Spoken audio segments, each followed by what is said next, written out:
Another risk for severe weather and intense heat makes today a WRAL weather alert day, when we could see some record highs and an increased chance of storms for the weekend. Lightning strikes. 2 families are out of their homes after fires during severe weather. The damage that lightning caused, including an explosion. Possible teen curfew. Raleigh is considering limits on how late people under 18 can be out. The questions WRAL is asking about the plan after a weekend of widespread chaos. We are following those stories as well as your morning commute. WRAL News at 8 on Fox 50 starts in about 30 seconds. Now be careful with Hardee's new Hot Honey. You'll get lost in that made-from-scratch Hot Honey chicken biscuit. Right now, get the Hot Honey chicken biscuit or any chicken biscuit for just $3.99. Only at Hardee's. What's up, Bubba? Hey, Brad. Did we win something? Oh, yeah. What's that? Partner with some chicken. Yeah. Right now on the app, My Rewards members get the Bubba Wallace Full Throttle Tenders Meal with a collectible Hardee's card. Your #1 source for local news. This is WRAL, coverage you can count on. Good morning, everyone. The time is 8 a.m. here on your Wednesday. I'm Laura Levine. And I'm Ken Smith. We're back to the same pattern. Oh, yes. Getting hot and then storms kick in. Let's get over to meteorologist Elizabeth Gardner, the WRAL Severe Weather Center, tracking it all for us. So we have a heat advisory in our southern counties, just like yesterday, and that level 1 risk for severe storms. So the pattern remains the same. Very little change. A couple of subtle differences. We don't have our southern counties in that level 1 risk, but it doesn't mean you won't see storms. It just means that from the triangle area northward, we'll have a better chance of seeing some isolated wind damage or the potential for some flooding. Timelines all the same. Right after lunchtime, we start to see some of those storms popping up, and they'll last up until around midnight. Just like yesterday, our heat advisory starts at noon just for our southern counties. This is where it could feel like up to 106, but around the triangle area northward, it's likely to be feeling more like 99 to maybe 102, 103. Right now, we're looking over downtown Raleigh. Some cloud cover out there. It's definitely a steamy start. 75 with that dew point at 74. So really muggy. Our highs are in the low 90s, so no extreme heat. 91 is actually normal for this time of year. We do have rain chances that continue through Friday, but they do begin to taper off. A better chance over the weekend. Friday could be the hottest day of the week. We'll take a look at how close we could be to a record coming up. Ken? Elizabeth, we're picking up the usual congestion that we see this time of the morning on I-40 and Lake Wheeler Road. You can see the westbound lanes moving away from us this morning. So let's check the sensors, because if you're getting ready to navigate that southern loop of the Beltline, right now you're just looking at a 5-minute delay. The bulk of the delay is really between Lake Wheeler Road and Gorman Street. Once you get past Gorman Street, it's clear sailing all the way over to Cary. In the northern loop of the Beltline is part of your morning commute this morning. It's off and on depending on where you are. Capitol Boulevard, seeing a little bit of a yellow around Glenwood Avenue. Right now, you're looking at a 7-minute delay on that northern loop of the Beltline. Nothing that's really going to make you terribly late.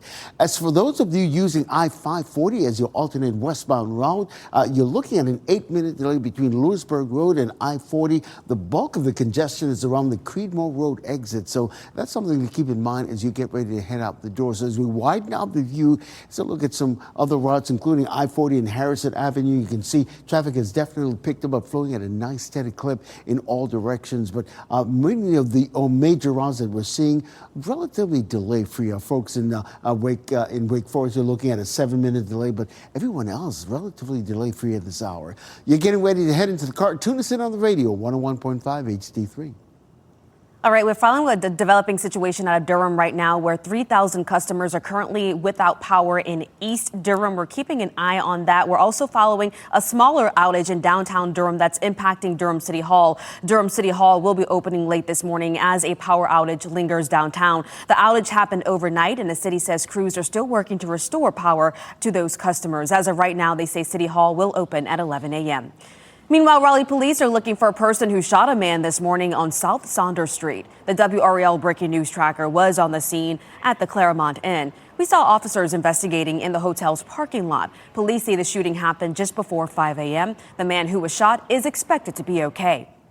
This morning, we are learning more about 2 house fires that left families out of their homes. They happened during severe weather last night, one on Southampton Drive in Wake County, in North Wake County, and the other on Yarmouth Road in Raleigh. So WRAL's Kirsten Clark, she's been live outside Fire Station 6 for us. And Kirsten, both of these fires are believed to have been caused by lightning. Laura, firefighters responded quickly to both of those incidents, prime examples of just how dangerous storms and lightning can be. And the Raleigh Fire Department, they tell us that a lightning strike led to an explosion at one home not far away from here at Station 6 on Yarmouth Road. Take a look at this video showing the scene around 10 o'clock last night. You can see firefighters on scene going inside the house, and RFD says lightning hit a gas line, causing a gas leak, which led to an explosion after the homeowners turned the breakers back on. There were no injuries, but 2 adults and 3 children were displaced. Now take a look at this scene in northern Wake County on Southampton Drive. Firefighters believe the fire at this home was also caused by a lightning strike. You can see damage to the house near a propane tank, and we spoke with the homeowner who described the moment he and his wife realized something was wrong. And she said the entire living room just filled with this orange bright light. And of course it was extremely loud.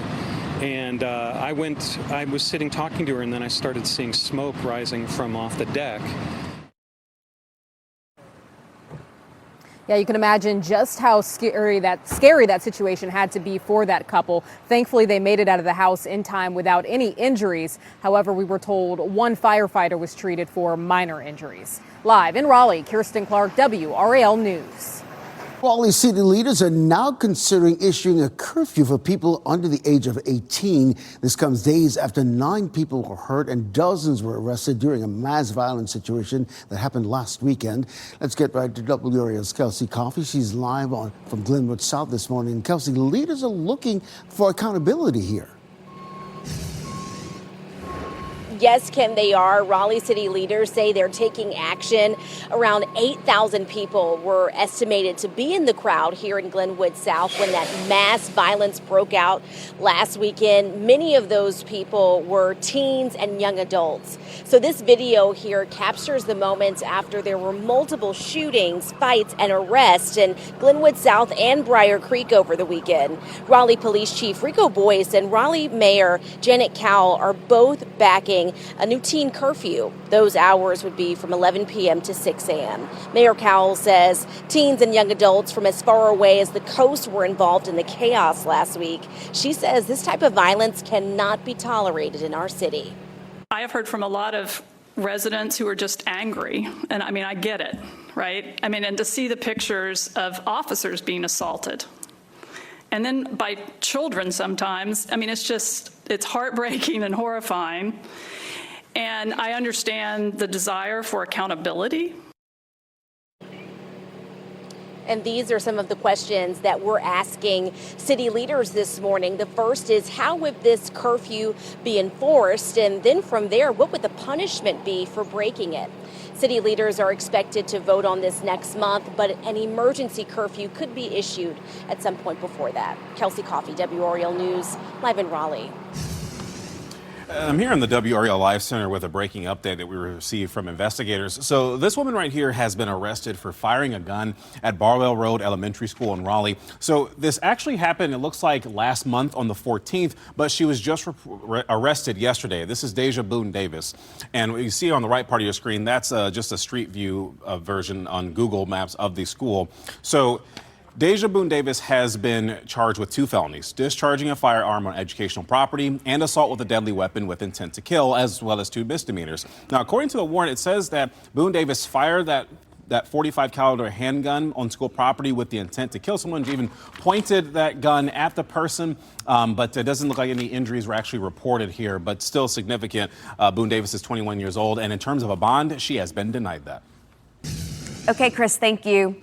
New this morning, President Trump says the ceasefire between the U.S. and Iran is over. This comes after Iran launched attacks against American bases in the Gulf.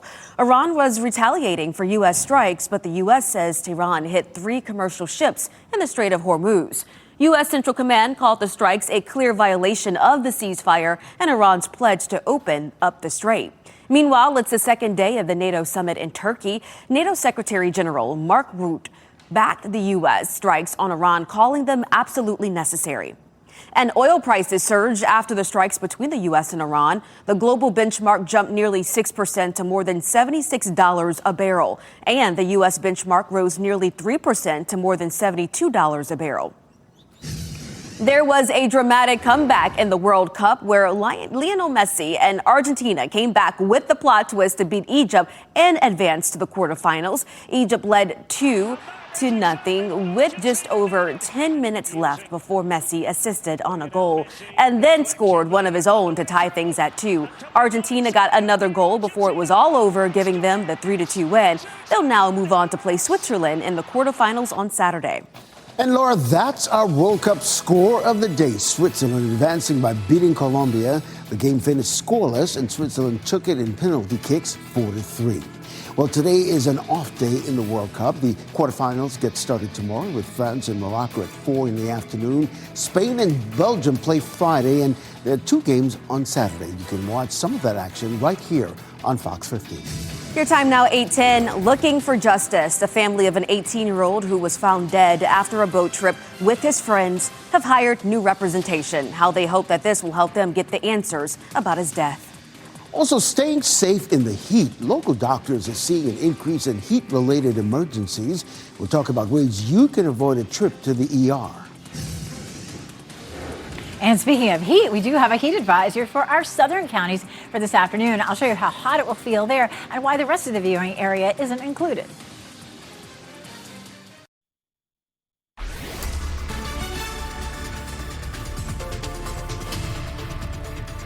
8:14, same pattern in place for today. We're going to end up with some storms developing across our area. We have a level 1 risk for severe weather. Our southern counties aren't included, but it doesn't mean that you won't end up seeing storms develop. Most of the storms that we've seen over the last few days have been really concentrated from the Triangle area northward. Meteorologist Chris Michaels is coming up in a few minutes to talk about outflow boundaries, what that means and how they can help create more storms. And it's a pattern that we'd see again this afternoon. It all kicks off right after lunchtime. We may not see quite as many storms as we saw yesterday, but we certainly still have that potential. We also have another hot day in our forecast with the amount of moisture in the atmosphere. That heat index will be pretty high in our southern counties, up to 106, but a little bit lower in our northern counties. And so we're not under a heat advisory there. Still, it's going to be hot with another round of thunderstorms. Ken? All right, what's happening right now, that northern loop of the Beltline. Boy, things are really getting jammed up at I-440 at New Bern Avenue. That was that live look. But the bulk of the congestion we're seeing in the northern loop is around the Capitol Boulevard and the I-87 440 interchange. But once you get past Capitol Boulevard, it's relatively clear. Say, look all the way over to Wade Avenue. Right now, you're just looking at a 6-minute delay. I'll be looking at some other major routes and let you know if I'm picking up any delays coming up in about 10 minutes. Teams are trying to stabilize a Manhattan high-rise building after it almost collapsed yesterday. 2 of the building's columns buckled, and that led to cracks and sagging floors. Nearby buildings had to evacuate, and late last night, engineers said they are confident the installation of temporary measures is working. A complaint has been filed against the owner of the building. It claims the owner violated approved construction plans. The family of an 18-year-old who was found dead after a boat trip with his friends in Mississippi has hired civil rights attorney Ben Crump. Nolan Wells' body was found off the coast of Horn Island in Mississippi. He was last seen with a group of friends on Saturday. Authorities say Wells' friends are cooperating with the investigation. His mother is asking for videos and any documentation from the island. She says that her son was a special soul and always was willing to uplift others. The FBI investigating the death of a man federal agents killed in Houston, Texas. Immigration and Customs Enforcement says agents trying to pull over a vehicle targeted an enforcement operation. ICE says the driver was an undocumented immigrant from Mexico who refused to follow orders. They also say he tried to run over an agent. ICE leadership says agents then find their guns in self-defense. Some lawmakers are demanding a full investigation. But prolonged summer heat has led to a surge in ER visits. Doctors say numbers will likely continue to rise with more hot days ahead. Over the 4th of July weekend, Wake Med ERs treated 30 patients for heat-related illnesses. During that same period, UNC Health treated 50 patients. Duke Health says right now the number of patients they're seeing in one week is what they would normally see during an entire month. People might think, 75 degrees or 80 degrees at night, that's not too bad. It was over 100 today. It's actually a very dangerous time. Our research shows that overnight temperatures over 75 can really drive patients or those at risk into a crisis.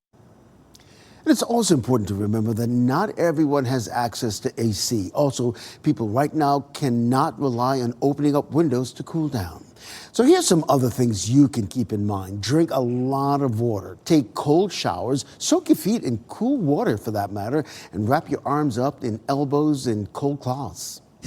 Some good advice there. Well, heavy storms and winds hit Wake County hard last night. The WRAL breaking news tracker captured this video of Glenwood Avenue. The road was closed off between Pinecrest Drive and Ebenezer Church Road because of the flooding. Drivers were told to avoid that area and use caution. In the last 2 days, we have seen storms unleash outflow boundaries, which can sometimes spark future storms. But how can one thunderstorm really produce other storms? Well, meteorologist Chris Michaels has that answer in today's Ask the Meteorologist. Chris. Hey there, Laura. Yeah, so sometimes you'll be standing outside, you hear the thunder in the distance, and then you get this rush of cool air. That is what's called outflow, and it's exactly as it sounds. The rain-cooled air flowing out from a storm, but then you're hot and humid, so that hot and humid air rises ahead of the outflow, and it kind of causes this mini cold front. So as that air continues to rise, what you get out of it are new thunderstorms. So that's the concept of it all. But here's how it actually looked playing out just yesterday evening. And I'll point out the outflow. You see that little line near Hillsborough colliding with other storms, and then boom.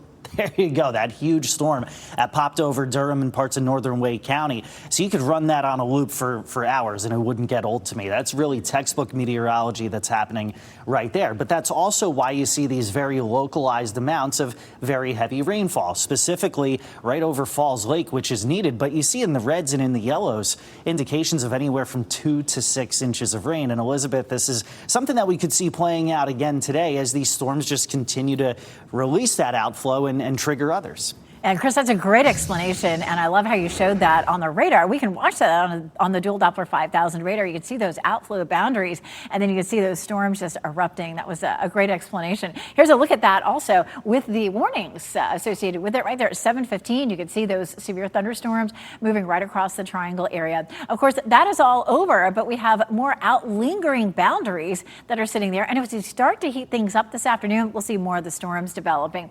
And sort of a recap of what Chris was showing in a wider view, you can see we had several areas in yellow. And again, that's over 4 inches of rainfall. Unfortunately, we also had areas that didn't see hardly any rain. Southern Wake County, all the way through most of Harnett County and the Sandhills, haven't seen much rain in the last couple of days. This is a look at our 2-day rainfall total. So looking good in most places, Smithfield, Wilson, Roxborough, up towards South Hill, even around Clinton, ended up with a good amount of rain. And here, look at some of the official totals. Over 3.5 inches in southern Durham County, RDU about 3.5 inches, Oxford 2 inches, Rocky Mount 2 inches, Oxford 3 inches, I'm sorry. And of course, some of that heavy rainfall caused issues in Durham as well. We had video from different parts of our area, but especially Durham and Raleigh. You can see the storm tracker moving through some of that water. And I love those cars that are stopped at the top of that ramp, not trying to drive through that floodwater. You can see the floodwaters in the yard there of that home in Durham. It came all the way into the house. So you hate to see that. Again, Fayetteville at 1/4 inch, good rainfall totals. But the flip side of that is we did end up with some flooding. We also had some wind damage. The areas there, the little white circles, that's where we had damaging winds. We had a cluster of those up around Durham and around Dunn as well. Our flood risk and our severe risk for today are both level 1. Which just means it won't be terribly widespread, but we certainly have the potential. Same timeline, once we get into the early afternoon, we begin to see some cells developing. We may have some of those developing up near the Virginia line and sinking southward down toward the triangle as we head through the evening. So scattered reports of wind damage are likely. We have a low risk for flooding. Hail and tornadoes are not likely in this particular setup. Our chance of rain is lower Thursday and Friday, and then it goes up again as we get into the weekend, Saturday and Sunday. So be on the lookout for that. 98 on Friday will be the hottest day of the week. I'll show you how close that is to a record coming up. Ken? All right, Elizabeth, checking your morning commute here this hour. If you're getting ready to head out the door in the northern loop, it's part of your morning commute. Here's a live look at I-40 and New Bern Avenue. You can see traffic has definitely picked up, some congestion really happening there in that northern loop. Right now, you're looking at an 11-minute delay between I-87 440 interchange all the way over to Wayne Avenue. The bulk of the congestion is around Capitol Boulevard, so keep that in mind as you get ready to head out. For those of you navigating the southern loop of the Beltline, things are actually a lot better, just a 5-minute delay. The bulk of that congestion is between Lake Wheeler Road and Gorman Street. So depending on where you're headed this morning, you're coming in from the Gardner-Johnston County area, you have an opportunity to go northern or southern loop. I would recommend that southern loop of the Beltline at this point. So in terms of whether or not you're in a rush. So as we widen out the view, here's what we're looking at. Now, if you're coming in from Apex, we're picking up a little bit of congestion around Williams Road, Highway 55, if you will, but just a 5-minute delay coming in from Apex. Friends in Wake Forest, you're looking at a 4-minute delay. But all the other major routes, you're coming in from Nidale and I-87, just a 1-minute delay. And for those of you coming in from the Gardner-Johnston County area and I-40 westbound, 1 minute. Can't beat that, right? You get to your destination on time. Ken, thank you. Saving for the future. Americans fear they may not have enough money to retire. 5 on your side shares what you need to do now to stay ahead.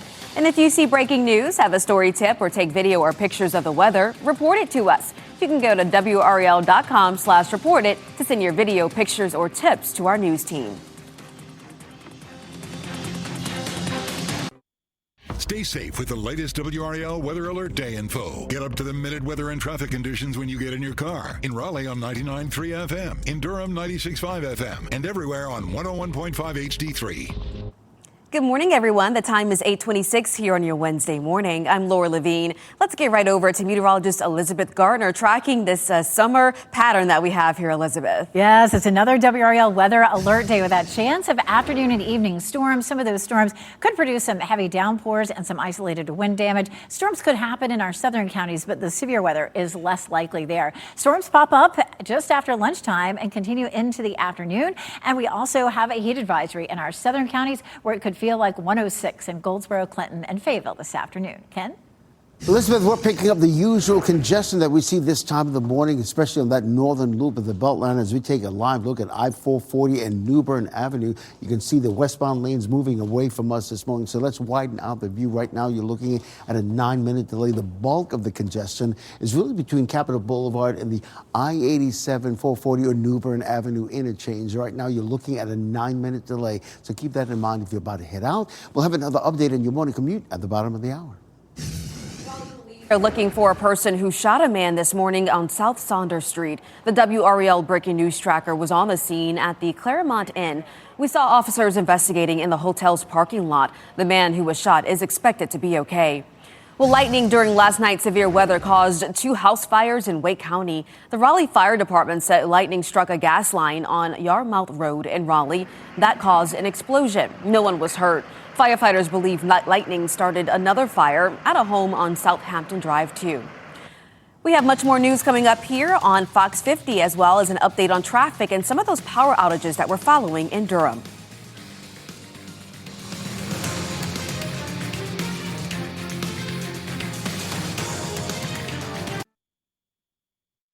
Another risk for severe weather and intense heat makes today a WRAL weather alert day, when we could see some record highs and an increased chance of storms for the weekend. Lightning strikes. 2 families are out of their homes after fires during severe weather. The damage that lightning caused, including an explosion. Possible teen curfew. Raleigh is considering limits on how late people under 18 can be out. The questions WRAL is asking about the plan after a weekend of widespread chaos. Yeah, getting back to that thunderstorm last night, Frankie and Leah, they're like, Daddy, we're scared. It was loud. It certainly was. Even by my house in, Durham, I was like, this is a lot. Whoa. So, hey, glad you're with us. We'll get to all that and more. I'm Ken Smith. And I'm Laura Levine. So let's get right over to meteorologist Elizabeth Gardner. Elizabeth, although the thunderstorms caused flooding in some areas, we really did need some of that rain that was coming down. Oh, we did. We ended up on the high end as much as 3.5 inches, but part of the viewing area, especially the Sandhills, saw very little, a quarter of an inch or less. So we have another chance for today. We still need, around 15 inches to get out of the drought, but those 3.5 inch totals that we saw in a couple of spots are definitely helpful. More potential for some isolated downpours as well as some wind damage. All that starts again as we get into the afternoon, right after lunchtime. We also have a heat advisory again in the same place as yesterday in our southern counties. This is where it could feel like up to 106 in Fayetteville, Clinton, and Goldsboro, around the Triangle, and northward it'll feel more like 100 to maybe 102 or 103. It is pretty steamy out there right now. A lot of cloud cover, at least least right now in downtown Raleigh. There are places where we have some sunshine breaking through, but 75 with a dew point of 74 is already on the uncomfortable side. Not too hot this afternoon. We'll be in the low 90s in the Triangle. 91 is actually our normal high for today, but with the steaminess, it's going to feel like closer to 100. Our chance of rain starts to drop off a little bit Thursday and Friday, but Friday looks like it'll be hot, close to a record high. I'll show you what that could feel like coming up. Ken? Elizabeth, at 8:32, let's check this morning commute. And right now, if you're getting ready to head out the door, the Northern Loop is part of your commute. Here's what we're looking at in terms of I-440 and New Bern Avenue. These are the westbound lanes moving away from us this morning. We've been monitoring some heavy congestion on this Northern Loop for the last hour or so. It was up to double digits, and so things are thinning out a little bit. Right now, it's just an 8-minute delay in terms of between I-87 and the 440 interchange all the way over to Wade Avenue. You can see the bulk of the congestion is right there around the Capitol Boulevard exit, but we'll keep an eye on that for you. As for that Southern Loop of the Beltline, right now you're only looking at a 4-minute delay. So if you're coming in from the Garner-Johnston County area and you have a decision to make whether you're going to Northern Loop of the Beltline or the Southern Loop, yeah, I would go with that Southern Loop for right now, depending on where you're headed this morning. For those of you using I-540 as a west alternate route, you're looking at a 12-minute delay. We're seeing some heavy congestion between Creedmoor Road and Falls of News Road.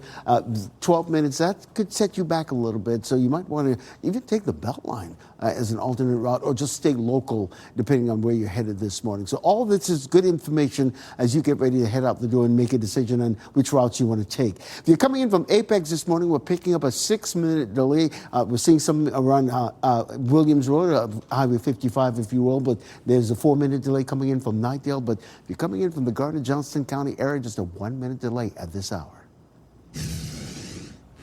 I want to bring you here into the WRAL Live Center. We're keeping our eye on some outages that are reportedly happening over in Durham. So we saw them before. There were just a couple in this little pocket here we can see near the downtown area. But then we suddenly saw this pocket of 3,000 customers without power. Let me click that here just to kind of see a little more specifics.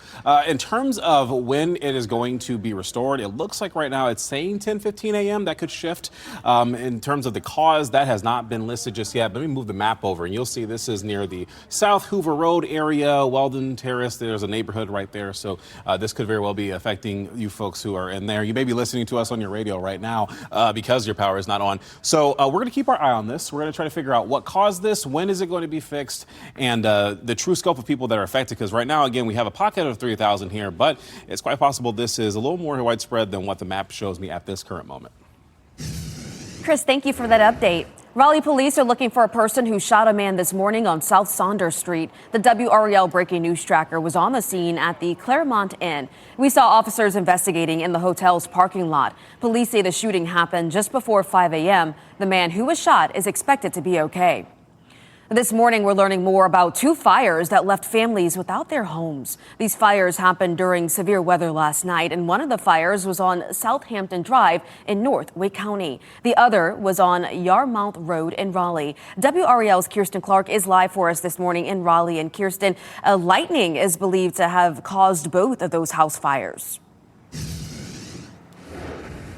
Yes, Laura, firefighters responded quickly to both of those incidents, prime examples of just how dangerous storms and lightning can be. And the Raleigh Fire Department tells us a lightning strike led to an explosion at a home not far from here at Station 6 on Yarmouth Road. Take a look at this video showing the scene around 10 o'clock last night. You can see firefighters on scene going inside the house, and RFD says lightning hit a gas line, causing a gas leak, which led to an explosion after the homeowners turned the breakers back on. There were no injuries, but 2 adults and 3 children were displaced. Now take a look at this scene in northern Wake County on Southampton Drive. Firefighters believe the fire at this home was also caused by a lightning strike. You can see damage to the house near a propane tank.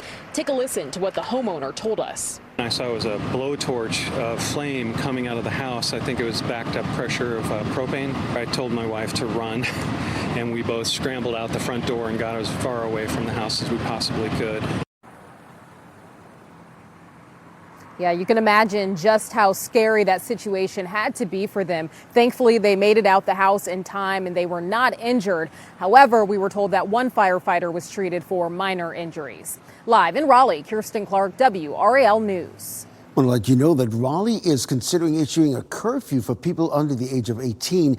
This comes after 9 people were hurt and dozens were arrested during mass violence last weekend. As WRAL's Kelsey Coffey explains, several cities in North Carolina already have teen curfews, including Fayetteville and Charlotte. Raleigh city leaders say they're taking action. About 8,000 people were estimated to be here in Glenwood South when that mass violence broke out last week, and most of those people were teenagers and young adults. This video captures the moments after multiple shootings, fights, and arrests happened in Glenwood South and Briar Creek over the weekend. Raleigh Police Chief Rico Boyce and Raleigh Mayor Janet Cowell are both backing a new teen curfew. Those hours would be from 11 p.m. to 6 a.m. Chief Boyce also suggested bag restrictions in areas like Glenwood South after several guns were recovered Saturday night. He's calling for parents to be held accountable. If your child is not home at 9, 10, 11 o'clock, 12 o'clock, and God forbid we had our first shooting at 1:34 a.m., there were still kids out on Glenwood South. Parents need to come to the table. These are the questions we're asking city leaders right now. First, how would this curfew be enforced? Then from there, what would the punishment be for breaking it? City leaders are expected to vote on this next month, but there could be an emergency curfew issued before that. Kelsey Coffey, WRAL News in Raleigh. So with all that in mind, we spoke with Raleigh business owners about the discussion over curfew for teens. They say they want to see a safer environment for their customers. Piero's Italian Bistro owner says he has already invested in a higher quality camera system after last weekend. He says he believes a curfew can help. It's a good safety move because the younger group, 18 and under, kind of removes them from the situation of some of that chaoticness that happens when you mix drinking.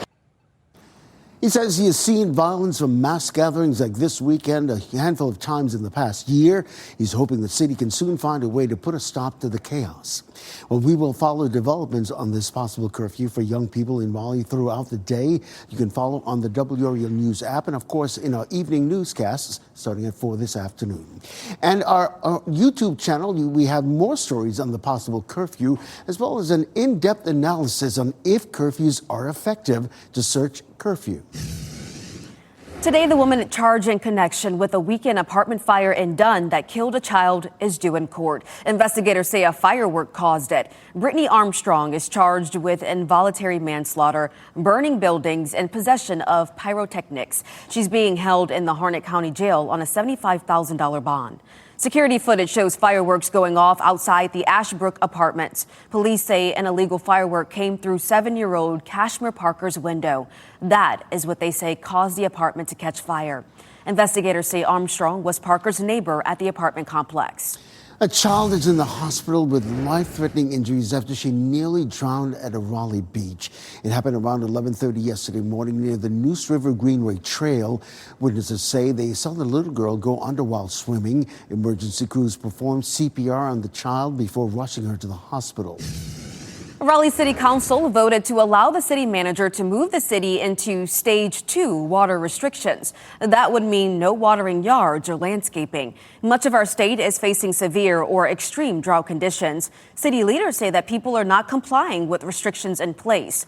Water usage in Raleigh is up more than 7 million gallons from last June. I'm not sure the public understands a sense of urgency, and so I am more than willing to give the city manager the ability to designate a Stage 2. The fact that we're having some major rainstorms where the public may say, oh, it's raining, we're good. There have been nearly 900 violations since Stage 1 restrictions took effect. The city has also issued 173 warnings. 6 $50 fines and at least one $200 fine have been issued. Well, coming up, saving for retirement, the magic number you should be putting away just to get a whole lot bigger. 5 on your side shares the steps you should take right now to get ahead. And roadway rebuild. Major progress is being made to repair I-40 almost 2 years after Helene. The work still left to be done. Elizabeth? And more rain in our forecast for this afternoon. Scattered thunderstorms with a severe threat. We're going to have a few reports of wind damage and some isolated flooding. I'll show you the timeline coming up in just a few minutes.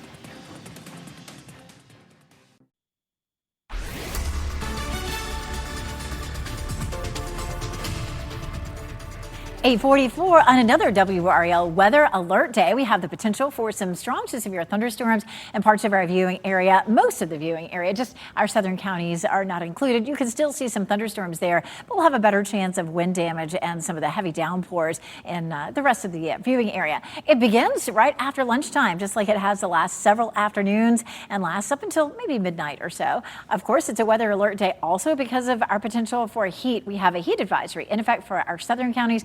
Really, everybody south of Raleigh could have a heat index at 105 or hotter. It should feel slightly cooler elsewhere, but we're still looking at a fairly hot and sticky day. Coming up in just a few minutes, meteorologist Chris Michaels is going to talk about why a lot of us are hoping it'll be clear tomorrow morning, Ken. All right, look forward to that. But here's what you're not looking forward to, especially if I-540 is part of your morning commute. First responders are working a crash on I-540 westbound near Leesville Road, causing huge delays stretching all the way back to Falls of News Road. So right now, we're looking at a 13-minute delay between Lewisburg Road and I-40. So keep that in mind as you're about to head out. You might want to stay local or maybe take the Beltline as an alternate route to avoid I-540 westbound at this hour. Ken, thank you. The ideal size of a retirement nest egg has surged since last year, and more Americans now fear they will outlive their money. 5 on your side's Ashley Rowe shares what you should do right now to stay ahead. The magic number needed for a comfortable retirement just got a lot bigger. Northwestern Mutual's latest study finds Americans estimate they'll need about $1.46 million in their golden years. That's up $200,000 from a year ago. The reasons? Persistent inflation, longer life expectancies, and uncertainty surrounding the future of Social Security. The firm surveyed more than 4,300 adults and found nearly half don't expect to be financially prepared for retirement and worry they'll outlive their savings. And among Generation X, those generally closest to retirement, more than 1 in 4 say they have no retirement savings at all. 2022 federal data shows the typical household between the ages of 65 and 74 had approximately $200,000 saved for retirement. Fidelity offers what may be a more practical benchmark: save 10 times your annual salary by age 67. Using the Census Bureau's median house income of just over $83,000 in 2024, that works out to roughly $830,000 for retirement. Don't get discouraged by the number. Most financial experts agree simply getting started is the key. Ashley Rowe, 5 on your side. So listen, Wake County wants to know how you're handling your trash. The South Wake landfill is rapidly reaching capacity. So county leaders are launching a new study to figure out what to do about it once it's filled. They want you to fill out a 5-minute survey online. The survey will be open until later this week. Well, today, Wake County will unveil the design of a new bike trail to replace the trails that were eliminated at Lake Crabtree Park. The new Haley's Branch trails will be near the park. This is part of the result of a series of public input sessions from the community. A meeting will be held today in the Academy event space at downtown Cary Park. That's from 4 this afternoon until 7 this evening. NFL star Omarion Hampton is hosting a back-to-school bash this weekend at his alma mater in Clayton. The event at Cleveland High School will be Saturday from 10 to 1. He'll be giving away backpacks and school supplies. Hampton played at UNC and now plays for the LA Chargers. Well, the nominations for the Primetime Emmy Awards will be announced later this morning. The Pit won last year's Best Drama Award, but Apple TV's Pluribus could give the show some competition. The Emmys will be seen on NBC on Monday, September 14th. Now, the show will be hosted by Law & Order SVU star Mariska Hargitay. She's the first female to host the Emmys in 15 years. We're getting an update now on progress being made on I-40 after Helene. NCDOT posted this video in the Pigeon River Gorge, where crews have placed 68,000 cubic yards of roller compacted concrete. This is enough to construct about 3/4 of a mile of retaining wall. This is about 8% of the total work plan for the I-40 recovery project. And if you do not remember, this is what a portion of that area looked like, I-40 near the North Carolina and Tennessee state lines. The interstate suffered 10 collapses over a 9-mile span. As you can imagine, this impacted several drivers trying to get to and from North Carolina. Well, North Carolina has another chance to view a SpaceX rocket launch tomorrow morning. Let's bring in meteorologist Chris Michaels showing us when, where, and what it will look like. Hey, Chris. Hey there, Ken. Yeah, so it's pretty exciting when you get to see that launching off toward the east.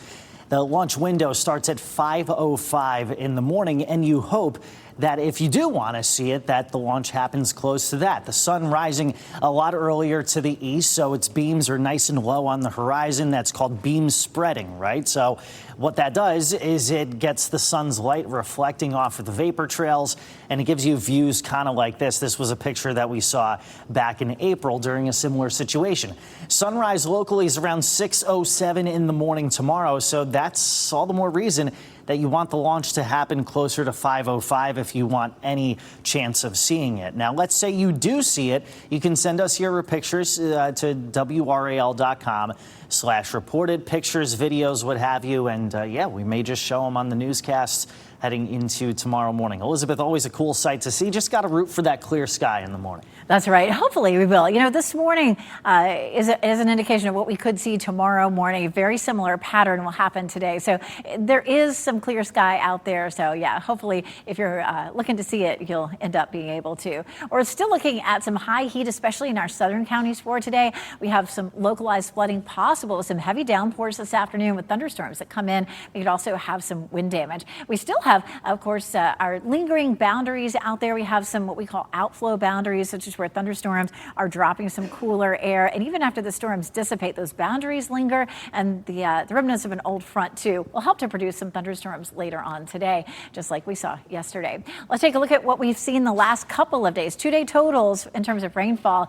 Definitely a couple of areas south of Durham, north of Raleigh, north and west of Clinton, east of Fayetteville. Those areas have seen over 4 inches of rain in some spots over the last couple of days. The area where we really didn't see much is southern Wake County, all the way through most of Harnett County, and then down into the Sandhills. So I'm hoping that may reverse. We see a little bit of rain there. We saw as much as 3.5 inches of rain in some places, southern Durham County and at RDU, around 3 inches in Oxford, Rocky Mount 2 inches, 1.5 inches in Dunn, and about 1/4 inch in Fayetteville. So it definitely hasn't been equal, but that's sort of the nature of the game with thunderstorms. A few areas with some wind damage reports near Sanford and Dunn, and then a cluster right around and north of Durham. Also around Durham, we had some flooding yesterday on Glenwood Road in Glenwood Avenue in Raleigh. We also had some flooding. Same timeline today, just after lunchtime, we'll begin to see some cells developing, but we may not see as many as we saw yesterday. We could have more of those developing in our northern counties, especially later on this evening, and fewer of them down to the south. But again, still with that level 1 risk for severe weather. Right now, we're looking at partly cloudy skies in downtown Raleigh. It's looking a bit hazy out there too. Mid-70s with a dew point in the mid-70s as well, feeling really sticky. Our highs will be in the low 90s in the Triangle, which is pretty close to normal. It'll be hotter in Fayetteville with mid to upper 90s, and that's where we have the heat advisory that goes into effect at lunchtime. Same story, it'll feel more like 105 or hotter in those southern counties. And the Triangle, we're looking at feeling like 100 to 100 and maybe 1 or 2, still very hot. 91 is our normal high, or hotter than that for the next several days. As a matter of fact, 98 on Friday brings us close to a record high, but a little bit cooler by Sunday and Monday with highs back into the 80s. 98 for Raleigh tomorrow or Friday, and 99 is the record. We'll be a couple of degrees away from it in Fayetteville as well. Once we get into the weekend, our chance of rain goes up and our temperatures start to fall. Highs in the 80s on Sunday and Monday. Laura?